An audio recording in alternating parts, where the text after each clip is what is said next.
Речи си 1000 денари повеќе за само еден месец. Толку е новиот товар што го носи семејниот буџет, покажуваат најновите пресметки на синдикалната минимална кошничка.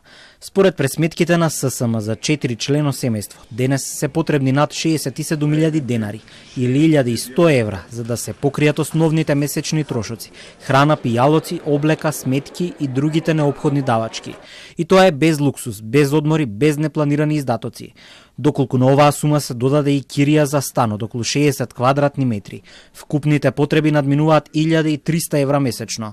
Според овој ЕСАП на синдикатите, дури и ако во едно домаќинство има двајца возрастни кои земаат минимална плата, нивните приходи не се доволни за да ги покријат трошоците, што се сметаат за најосновни во текот на месецот. За 2 месеци од почетокот на годината веќе го изеде најавеното усогласување на минималната плата кое функционерите сакаат да им го дадат на работниците за 1500 денари, односно вредноста и секое семејство на работниците е посиромашно за 2000 денари за само 2 месеци.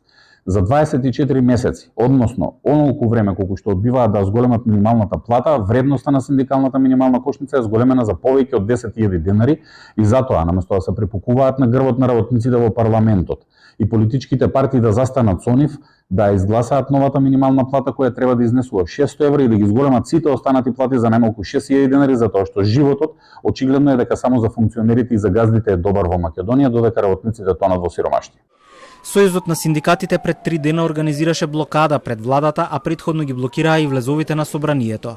Кон средината на март, ССМ ќе организира уште еден протест, а остануваат и на најавата за 24-часовен генерален штрајк во јавниот и приватниот сектор.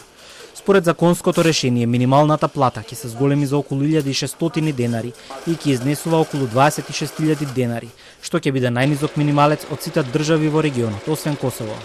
Владеачката ВМРО-ДПМН е преку соопштение денеска возврати дека наместо декларативна грижа, нуди конкретни зголемувања на платите, почитување на колективните договори и стабилизирана инфлација.